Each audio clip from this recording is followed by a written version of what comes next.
আসসালামু আলাইকুম। আমি এখন দাঁড়িয়ে আছি দরিদ্র এলাকা ইউনিয়ন হলো আমাদের নারায়ণপুর ইউনিয়ন। এখন দাঁড়িয়ে আছি আমি নারায়ণপুর ইউনিয়নের বাগমারা এলাকায়। এখানে খেলার টুর্নাম পুঁতে ঈদে এখানে লাগানো হয়। নাই কোনো পরিবেশ, নাই কোনো ভালো স্টেডিয়াম, নাই কোনো স্টেডিয়ামে কোনো পরিবেশ। এখানে পায়ে হেঁটে এসে এখানে বসে খেলা দেখতে হয়।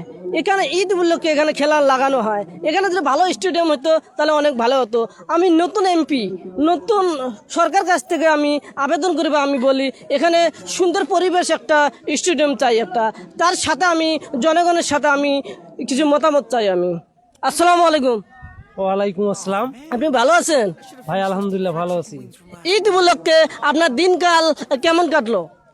আলহামদুলিল্লাহ মোটামুটি ভালো যাচ্ছে। আমাদের এই টুর্নামেন্ট, ক্রিকেট টুর্নামেন্ট মানে লাগানোর পর আরো খুবই ভালো যাচ্ছে আর কি। আপনি আপনাদের এলাকায় নতুন সরকার, নতুন এমপির কাছ থেকে আপনার চাওয়া পাওয়া কি নতুন স্টেডিয়াম কি আপনি আপনাদের এলাকায় চান?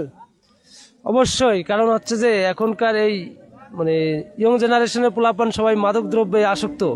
আমরা চাই এই মাদক সেবন থেকে মুক্ত হয়ে এই খেলাধুলার মধ্যে নিয়োজিত থাক। এই জন্য আমাদের প্রয়োজন একটা হচ্ছে নারায়ণপুর ইউনিয়নের সুন্দর একটা খেলার মাঠ, যেখানে সকল এই যে ক্রীড়াপ্রেমী বা হচ্ছে যে খেলাধুলা যেগুলো ভালোবাসে সবাই এই মাদক থেকে মুক্ত হয়ে আসে এই খেলাধুলায় অংশগ্রহণ করুক।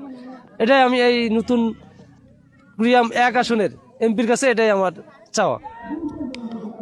আমাদের বড় ভাই নারায়ণপুর ইউনিয়নে তিনি বাসিন্দার, তিনি অনেক ভালো কথা বলছে।